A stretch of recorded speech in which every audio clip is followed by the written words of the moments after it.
नमस्कार, मैं गौरव जोशी श्रीमती मोहरी देवी तापड़िया गर्ल्स कॉलेज जसवंतगढ़ के इस यूट्यूब चैनल पर आपका स्वागत करता हूं। आज से हम नया चैप्टर शुरू करने जा रहे हैं, डेप्रिसिएशन एंड अदर रिबेट्स, ह्रास एवं अन्य छूटें। इस चैप्टर का पहला क्वेश्चन सोल्व करते हैं। 1 अप्रैल 2019 को मैसर्स भारत उद्योग लिमिटेड के स्वामित्व में निम्न संपत्तियां थी। तो 1 अप्रैल 2019 को वर्ष के प्रारंभ में भारत उद्योग लिमिटेड के स्वामित्व में निम्न संपत्तियां थी। संपत्ति भवन है, भवन ए, बी और सी, इन तीनों मकानों का 1 अप्रैल 2019 को अप्लिखित मूल्य दिया गया है। भवन ए का अप्लिखित मूल्य है 2,60,000 रुपये और इस भवन पर जो ह्रास की दर है वो है 10%। भवन बी का अप्लिखित मूल्य है 1,40,000 रुपये और ह्रास की दर है 10%। भवन सी का अप्लिखित मूल्य है 80,000 रुपये और इस पर ह्रास की दर है 5%। तो जो भवन है, भवन के दो समूह हैं, एक समूह तो है 10% वाला और दूसरा समूह है 5% वाला। गत वर्ष 2019-20 के दौरान फर्म ने निम्न संपत्तियां प्राप्त की और 2019-20 के दौरान जो संपत्तियां खरीदी है उसकी डिटेल दी गई है।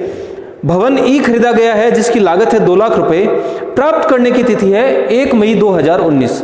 अगर कोई संपत्ति गत वर्ष में 6 माह से कम अवधि के लिए काम आती है तो उस पर जो है मूल ह्रास की दर, जो ह्रास की उसकी मूल दर है, उसका आधा ह्रास लगाया जाता है, उसका 50% ह्रास लगाया जाता है। तो ये जो संपत्ति है भवन ई, ये 1 मई 2019 को खरीदी गई है। इसकी लागत है 2 लाख रुपए और ह्रास की दर है 10%। भवन एफ, जिसकी लागत है 40,000 रुपये, प्राप्त करने की तिथि है 10 जुलाई 2019 और इस पर ह्रास की दर है 5%। गत वर्ष 2019-20 के दौरान फर्म ने निम्न संपत्तियां बेच दी और 2019-20 में इन समूहों में से कुछ संपत्तियां बेची हैं। भवन ए, जिसकी विक्रय की तिथि है 10 जून 2019, विक्रय प्रतिफल 3 लाख रुपए। भवन ए को, जो बिल्डिंग ए है, उसको 3 लाख रुपए में बेचा है और भवन सी को 20 दिसंबर 2019 को 60,000 रुपये में बेच दिया।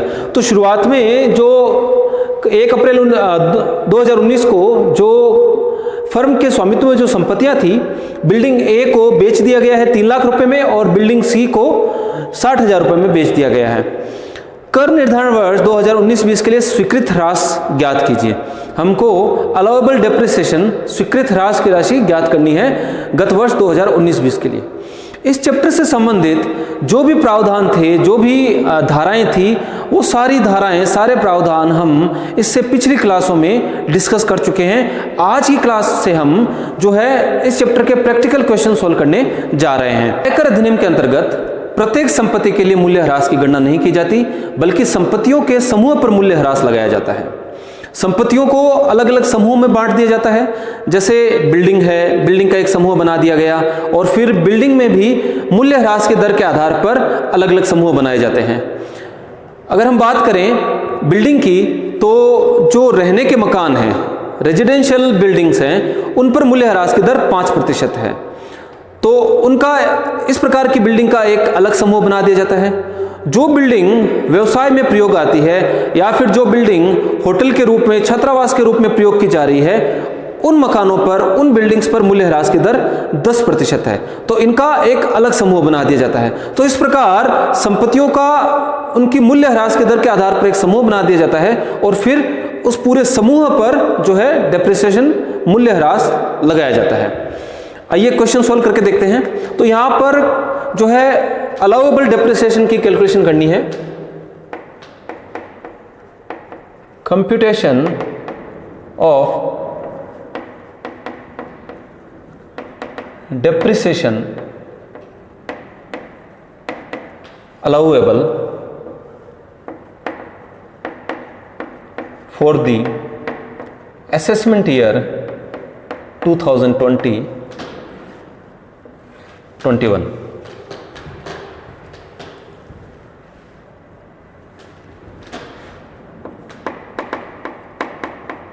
फर्स्ट ब्लॉक, हमने बात की थी कि ब्लॉक में, समूह में संपत्तियों पर जो है मूल्य ह्रास लगाया जाता है। तो फर्स्ट ब्लॉक है बिल्डिंग का, रेट ऑफ डेप्रिसिएशन है 5%।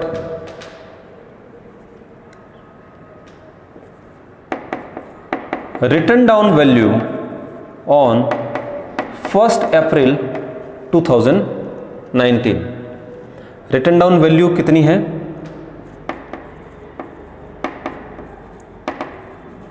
जो 5% वाला समूह है इसकी रिटर्न डाउन वैल्यू है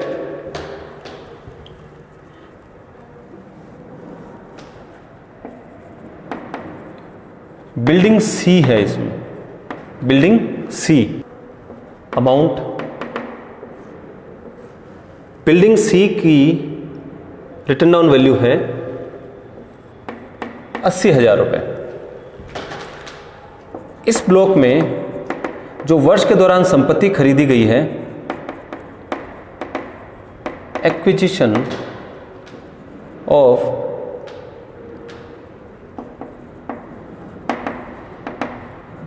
बिल्डिंग एफ ड्यूरिंग 2019-20। 2019-20 में बिल्डिंग एफ खरीदी गई 40,000 रुपये की।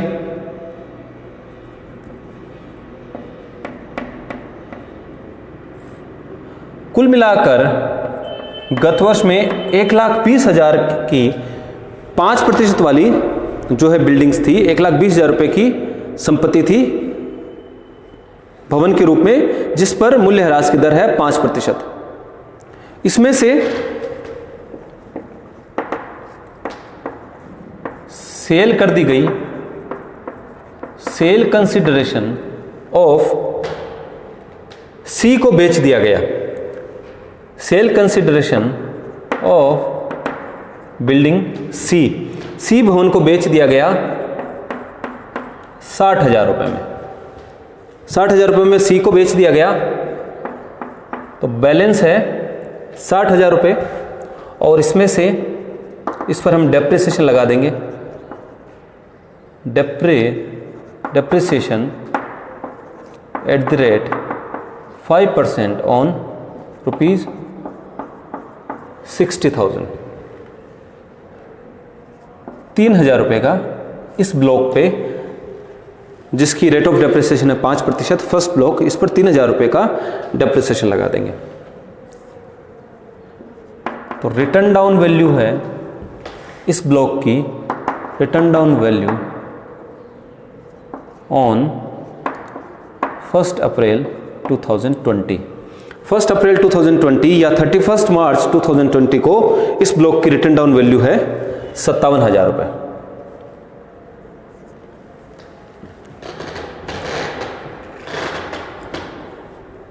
इसी प्रकार तो फर्स्ट ब्लॉक का जो डेप्रिसिएशन है वो है 3,000 रुपये। इसको साइड में लिख लेते हैं। Depreciation on first block rupees 3,000। अब second block,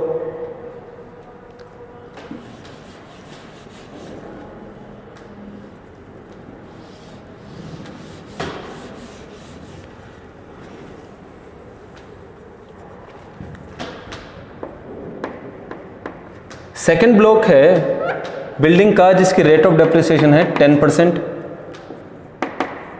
return down value on 1 April 2019। Building A है रुपीज, जो ब्लॉक 10% वाला है उसमें 2 भवन है। बिल्डिंग ए जिसका 2,60,000 रुपये है रिटर्न डाउन वैल्यू, और बिल्डिंग बी है जिसकी रिटर्न डाउन वैल्यू है 1,40,000 रुपये। 4 लाख रुपए इस समूह की रिटर्न डाउन वैल्यू है 1 अप्रैल 2019 को।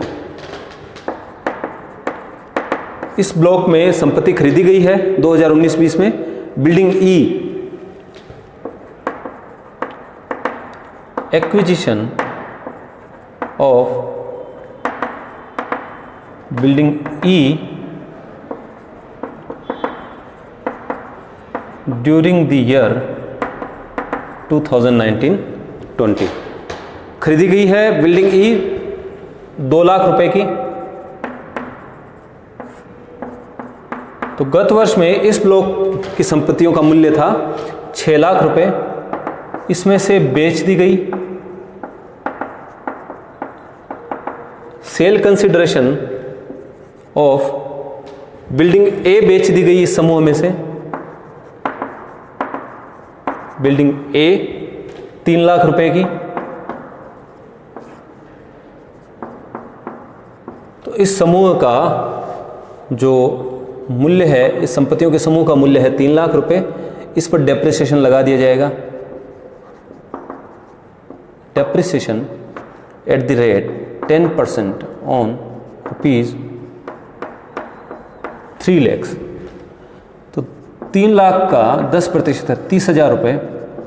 और इस बिल्डिंग का वर्ष के अंत में, इस बिल्डिंग के समूह का वर्ष के अंत में रिटर्न डाउन वैल्यू है ऑन 1 अप्रैल 2020 2,70,000 2,70,000 रुपये।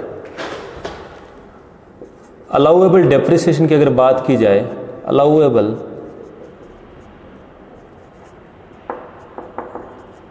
डेप्रिसिएशन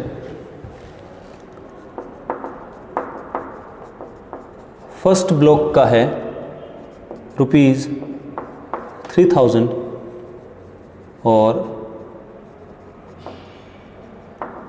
सेकेंड ब्लॉक का है रुपीज़ 30,000। टोटल डेप्रिसिएशन है 33,000। तो जो टोटल अलाउएबल डेप्रिसिएशन है, स्वीकृत ह्रास है, वो है 33,000 रुपये का। तो आज की क्लास में इतना ही। मैं आशा करता हूं कि आज की क्लास में हमने जो क्वेश्चन सोल्व किया है वो आपको अच्छे से समझ में आया होगा। इस वीडियो को लाइक कीजिए, शेयर कीजिए, हमारे YouTube चैनल को सब्सक्राइब कीजिए। धन्यवाद।